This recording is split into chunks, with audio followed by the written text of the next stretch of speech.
mission, like I said, so it really, we kind of work on two fronts. So we are working after the injury to help that person who has brain injury.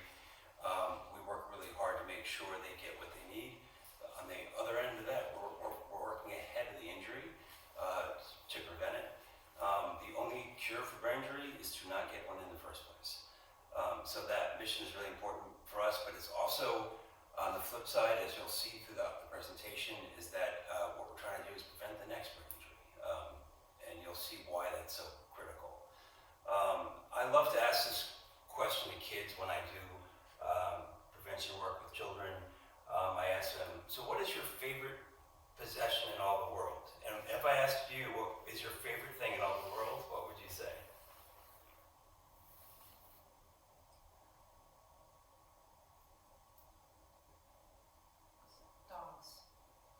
Oh no. So I get a lot of that. I get. Not this one. So, I love the answers. They say their dog, they say their skateboard, they say their Xbox.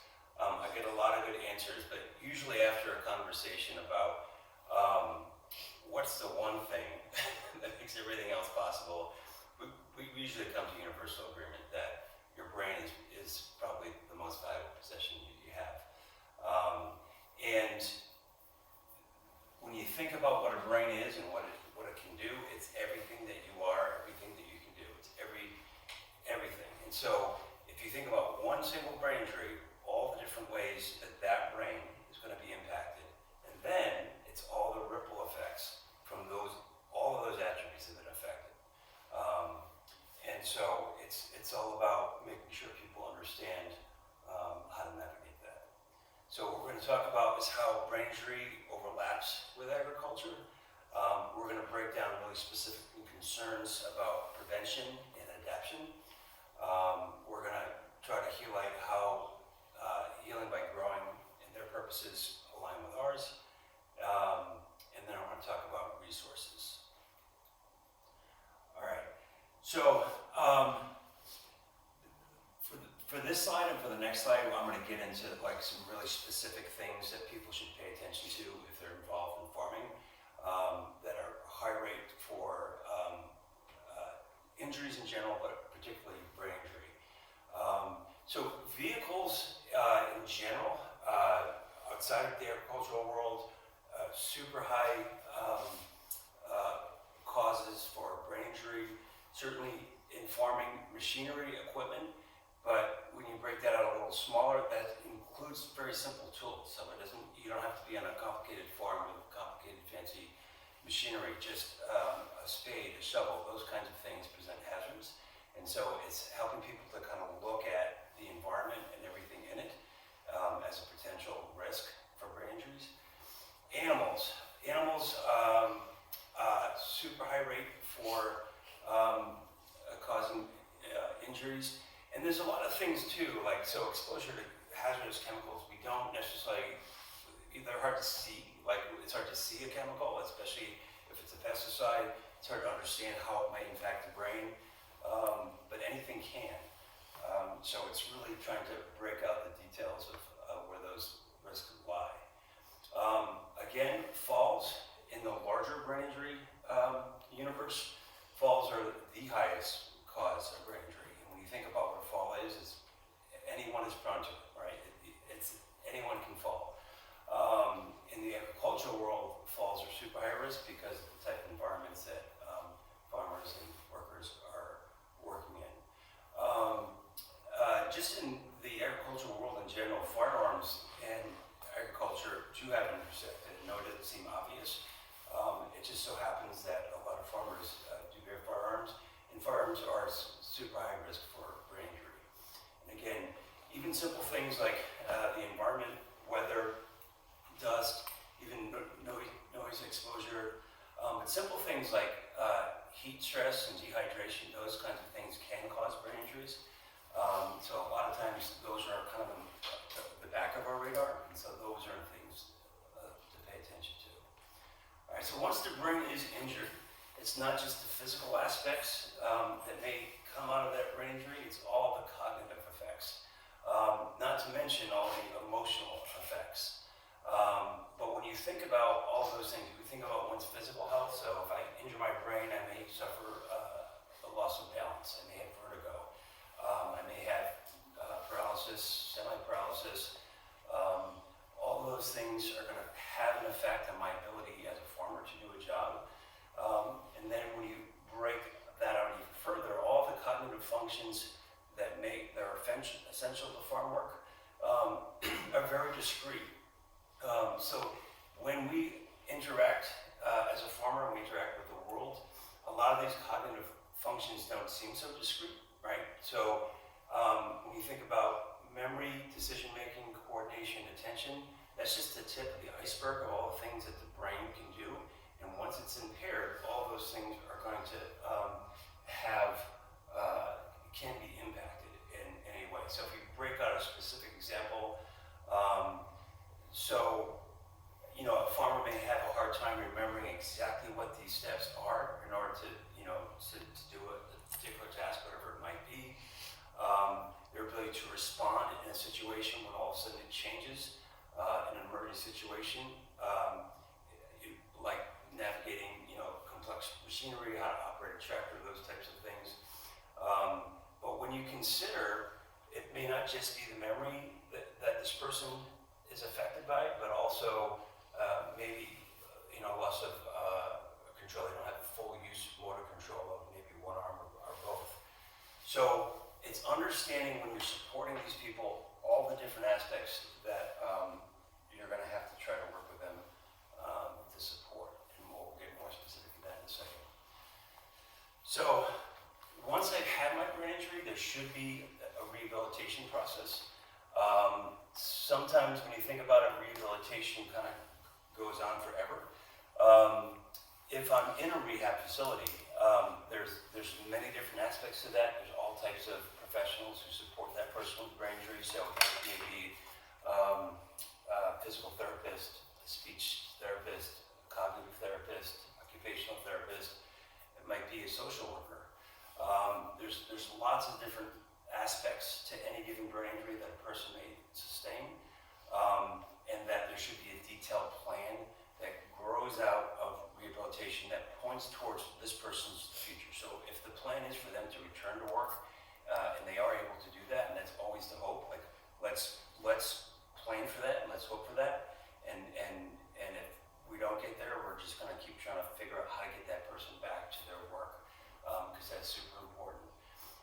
But it's got to be a structured plan, it's got to be detailed, and you got to make adjustments to the environment. Always think of a person within a particular space with a brain injury as what can I do to modify this place to make it more inviting for them.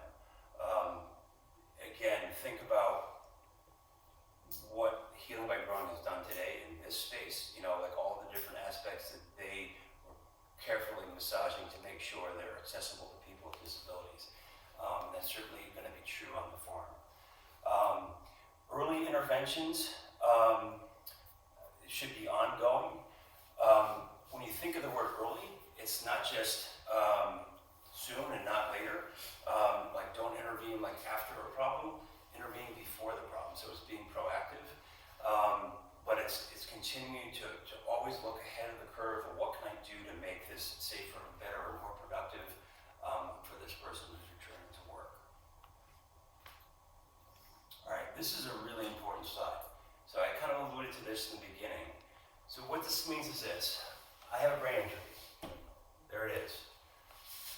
Once I have that brain injury, my risk of getting another brain injury is multiplied by 3 times. Once I have that second brain injury, my risk of getting a third brain injury multiplied by 8 times. So when you think about that, there's a lot of different, that's a wow moment when you realize that every time I have a brain injury, my risk goes up. And here are some really good reasons. So these we can point to as factors that are going to be compromised that may increase the likelihood. So it may be decreased reaction and response time. So my ability to avoid a problem and respond to it is going to be thrown off. My ability to solve a problem or to execute good judgment, that may be impacted. My lack of awareness of the situation that I'm in may be impacted. But then you layer on top of that anything else. So it could be balance, it could be motor control, it could be even just language, like my ability to communicate to others. All of those things are going to present risk factors. And then if you imagine, once I have my third injury, yes, you're going to keep seeing my risk go up and up. And so that's super important to understand.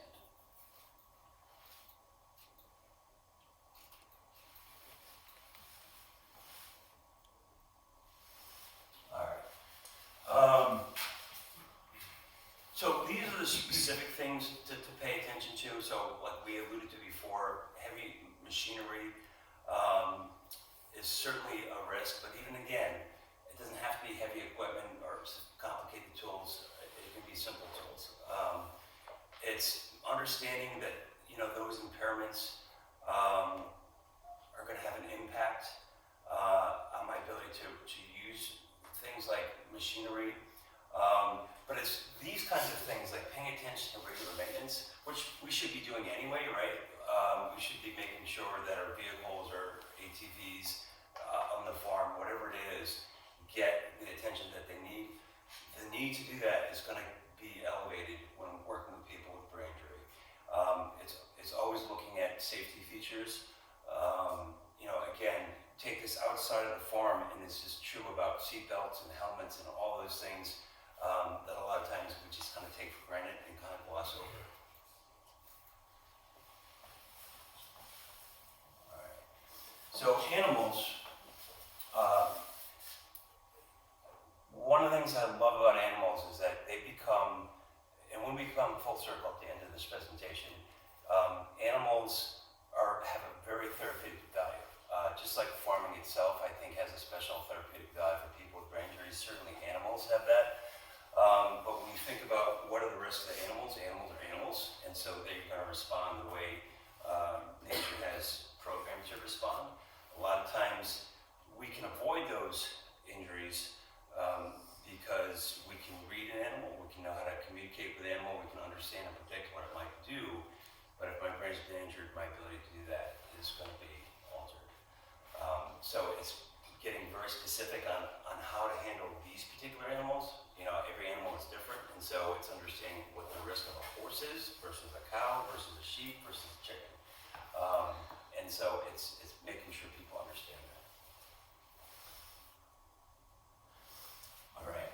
So even simple things like just the terrain that you're on, exposure to chemicals, weather conditions. It's about trying to cultivate vigilance all the time so that farmers are careful. And so what we want to do is make sure that you have a curriculum for safety training, that regular training so that it cycles through, that you kind of keep going back and reminding people. You know, if there's a new person to the organization on the farm, that they are integrated back into these types of trainings. And this is really important. So it's whatever training that I have is making sure that it fits people who have you know, brain injuries. So what that means is it going to work for this particular individual? Is it visual enough? Is it too verbal? Did I give them enough time to absorb the material? Did I give them an aid? Did I give them a handout? Did I give them the resources they need to go back and review this information? Do they really understand? Did I check for comprehension? If you're looking for tools and resources on how to train people and educate them on safety, we're always a resource. And one of the things that people should know is that we're confidential. And why is that important? So a lot of times people do not reach out for help if they're afraid to. So a lot of times people, you know, whether it's farming, whether you're active duty military, there's a lot of reasons why you might be invested in not reaching out for help. What you're afraid of is, what if someone finds out? What are they going to think? They're going to think that I'm not capable of doing this. And so they're not reaching out for the resources, and then they are more dangerous to themselves and others. And so it's super important that people realize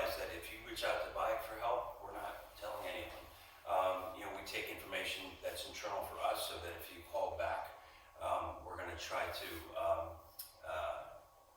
we're going to have that information so we know where we left off with you, but that information goes nowhere else.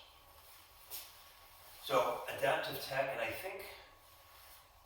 don't know if there's other workshops on adaptive tech, but adaptive technology is super important. A lot of times people are looking for this technological device that's really expensive, like how can it help me in terms of speech or reading, like people have difficulty reading or have visual issues, there are devices that can read a book to you. But when you think about it, a lot of these miracle devices are actually, that technology exists right here in your smartphone or on your iPad. There's really some basic ways. For me, I'm always trying to explain to people it's about trying to learn how whatever tools that exist out there that are accessible, that are easy to train on, and training those people how to use those devices so that it helps them. So for example, it's picking the right application for a day minder on your phone. Like, so what app is going to work for that particular individual, is giving what's hard for them, and then it's reinforcing it with other things like an alarm that tells them to check their planner at a certain time, and it's things like simple tools like dictate in like Microsoft Words or Outlook. That a tool like dictate allows them to communicate and write much quicker and more efficiently and more accurately. Tools like review, like you just hit a button in Word and it'll read back to you what you've just written so you can catch those errors that you've made. Those kinds of things are important. In the setting of farm, even something as simple as GPS, like an application on your phone that tells you where you are on the farm so that you're not going to get lost.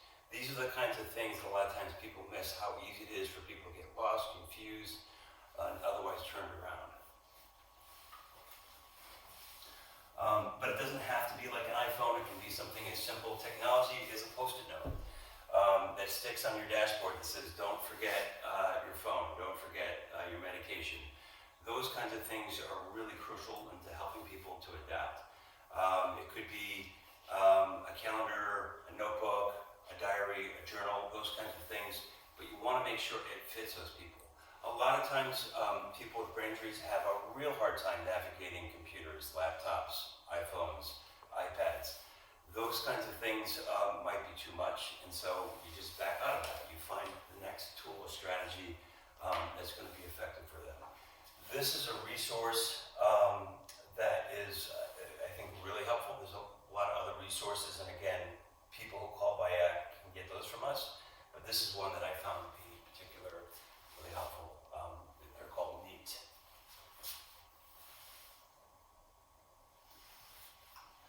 All right.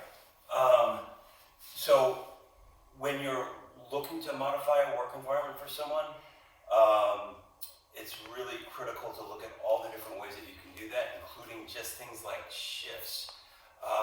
If you think about the importance of a person's work shift, it's not just about the length of it, it's about are there breaks in between? What part of day does this person function the best? What kind of tasks fit within those particular parts of the day? For things that require a lot of intellect and thinking, those might go better in the morning for a person, or in the afternoon they may need to be more physical and do the jobs that have more ambulation or physical activity. What is the load for that person? So it's really helping people to understand that those kind of modifications need to be made. And if you can do that, if you help them make those adjustments correctly, then what you're going to do is you're going to build their confidence, and that's going to be key to them being successful. It's hard to do that if you don't have that confidence. And like I said earlier, Healing by Growing, I think really understands the therapeutic value to all of this. In this universe, in the world of agriculture, I do think that there are so many different solutions for people with brain injuries. I think that Jamie Arber's presentation was an excellent example of how those things happen. So it's remembering that. When it comes to resources, One of the things I'm always doing is pointing people back to their doctor, back to the healthcare professionals that they already had connection with. A lot of times for me, what I'm finding is it's important to, if they're not happy with those professionals, helping them find new ones. I do think that a lot of health professionals who have a specific job, a lot of times, like a therapist, for example, who's really an expert in helping people to adjust to trauma and stress and all those things. If that professional doesn't have a unique understanding of brain injury or that kind of experience or background or training, that a lot of times we're going to go the wrong way. We're going to find wrong solutions. I have in the next slide a lot of different farm organizations that can give you resources about safety, training, and those kinds of things. As I've already pointed out, we could be a great resource for people. Healing by Growing is a fantastic resource in themselves. And again, I can forward this information to anyone who needs it, or they can just call us. I found a whole bunch of different organizations that have good resources for safety, but these three were the best that I could find. But again, if people are looking for that, they can always give us a call. And how do we help? So the work that we do, this is our front line, so our helpline. So all people have to do is give me a call. If people need accommodations and it's easier for them to communicate by Zoom, we can set up times to do that. I'm going to go into support groups in my next slide. Outreach and education is a really important part of our mission, and that's what we're doing today. So as more as we can get out and talk to people about these kinds of things, the more helpful we can be. Social events, we've got one coming up right here in July, but we have social events throughout the year that allow people who are with brain injuries to come together, find someone that they see as themselves, that can understand who they are, and that's really key. We do some legislative advocacy, so we push on the Capitol building and tell them, listen, here are some things that you want to consider, and all of these things are free to people who want them. Support groups, like I just pointed out, are super important. It is, I think, a fantastic resource for people. I push hard on support groups when people are looking for help, because if you have a really good professional who understands brain injury, that can't reproduce the value of someone who's been in your shoes and what that means to people who are in those situations. And they're not just for survivors, they're also for family members. So that's important to remember. And it's a good space to get the support, wisdom, advice from others who have walked in your shoes. So that is, that's it in a nutshell. I hope if you took anything away from my talk today, it's these 4 things about awareness, training, adaptation, prevention. Hang on to those, as you're trying to guide other people to support, and always reach out